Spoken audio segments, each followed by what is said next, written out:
Perkenalkan, nama saya Kameliana Makfirania Wijanarko dengan nomor mahasiswa 249641120, Prodi Ilmu Komunikasi asal daerah Yogyakarta, usia 20 tahun. Di sini saya akan menceritakan pengalaman saya pada saat memimpin organisasi sosial masyarakat, yaitu Posyandu Remaja di tingkat dusun yang beralamat di Kayunan Donoharjo, Ngaglik, Sleman, Yogyakarta.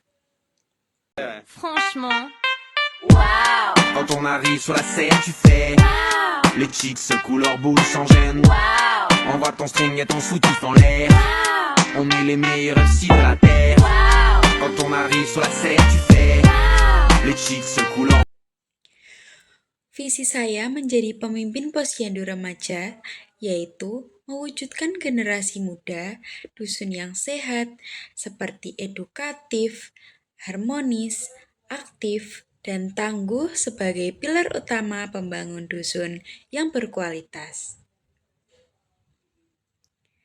Misi saya menjadi pemimpin yaitu meningkatkan kesadaran kesehatan, menyelenggarakan layanan kesehatan remaja rutin. Yang kedua, pemberdayaan potensi. Menjadikan wadah pengembangan bakat remaja di luar bidang kesehatan. Yang ketiga, edukasi literasi kesehatan. Memberikan pemahaman kesehatan reproduksi, mental, dan bahaya penyalahgunaan narkoba. Selanjutnya, digitalisasi informasi. Memanfaatkan media sosial sebagai sarana edukasi dan komunikasi yang relevan dengan tren remaja saat ini. Strategi saya untuk organisasi ini yang pertama ada pendekatan peer-to-peer atau sebaya. Karena remaja cenderung lebih terbuka dengan teman sebayanya. Strategi saya adalah melatih kader inti agar memiliki kemampuan konseling dasar sehingga mereka bisa menjadi tempat curhat yang solutif bagi remaja lainnya. Yang kedua, ada inovasi kegiatan yang dilakukan agar tidak membosankan. Karena Posyandu Remaja tidak boleh hanya berisi cek tensi atau berat badan saja. Yang ketiga, ada workshop skill. Sesekali mengundang pemateri untuk belajar desain grafis, public speaking, atau kewirausahaan.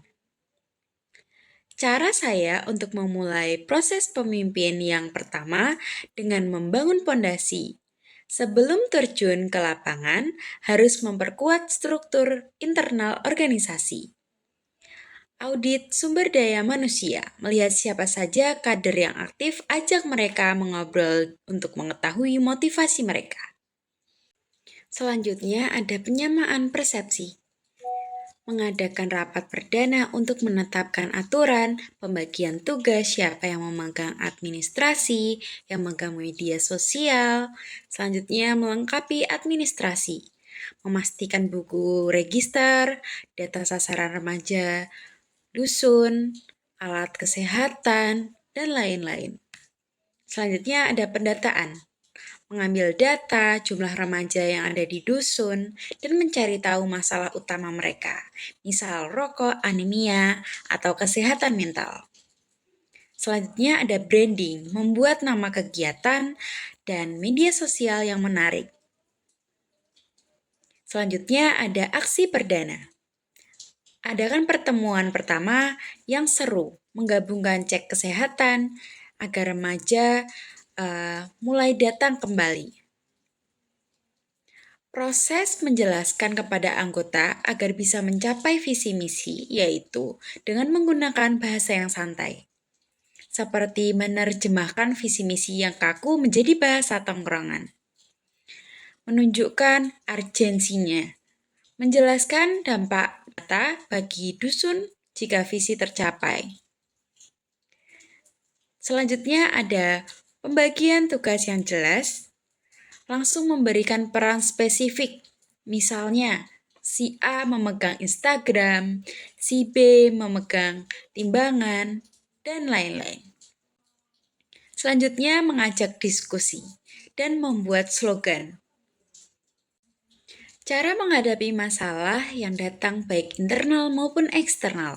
Yang pertama, masalah internal, antar kader atau tim. Caranya dengan berbicara empat mata persuasif, evaluasi beban kerja, dan lakukan kegiatan santai bonding untuk mencairkan suasana. Contohnya seperti kader yang tidak aktif karena sibuk sekolah, solusinya dengan memberi tugas yang lebih ringan agar tidak terbebani dengan tugas tersebut tetapi tetap merasakan dan memiliki tanggung jawab. Masalah eksternalnya kurang dukungan dana atau fasilitas anggaran terbatas dari desa atau perawatan yang sangat minim. Cara mengatasinya dengan menjalin hubungan yang baik dengan orang penting di dusun puskesmas.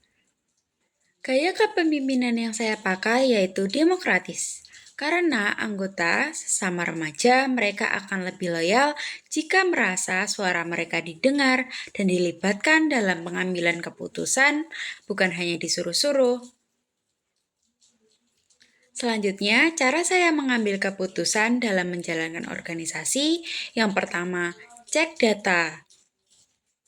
Melihat kondisi lapangan dan anggaran, bukan sekedar tebak-tebakan.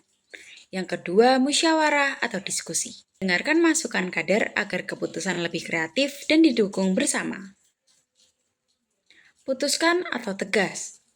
Setelah mendengarkan semua saran, saya mengambil keputusan akhir yang paling efektif.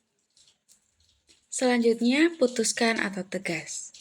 Setelah mendengarkan semua saran, saya mengambil keputusan akhir yang paling minim risiko namun paling efektif. Selanjutnya, evaluasi. Jika keputusan tersebut tidak berjalan baik di lapangan, saya terbuka untuk memperbaikinya bersama-sama. Contohnya, memilih waktu kegiatan. Saya cek jadwal sekolah teman-teman di data, tanya hari yang mereka sanggup, lalu tetapkan hari.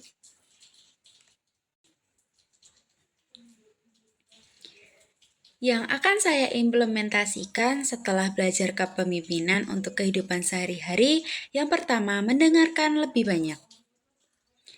Tidak memotong pembicaraan dan berusaha memahami sudut pandang orang lain sebelum berbicara. Yang kedua, disiplin prioritas. Mengatur waktu dengan mendahului tugas yang paling penting, bukan yang paling mudah. Yang ketiga, fokus solusi. Berhenti mengeluh saat ada masalah dan langsung mencari jalan keluar. Yang keempat, berani bertanggung jawab. Mengakui kesalahan secara jujur tanpa mencari alasan atau penyalahan orang lain. Dan yang terakhir, menjaga etika bicara. Berkomunikasi dengan sopan namun tetap tegas kepada siapapun.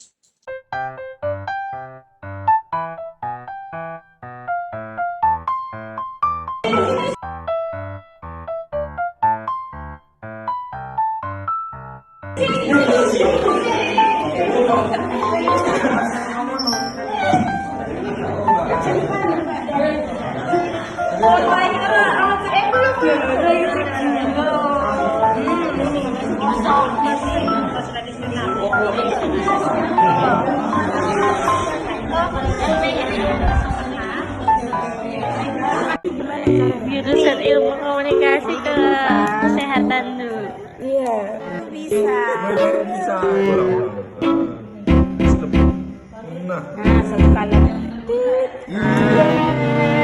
Gus kok kasih saya.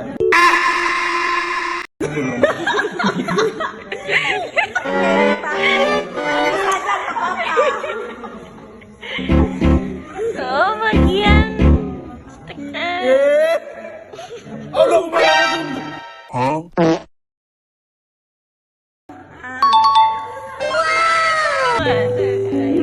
Apa tinggi? Gula.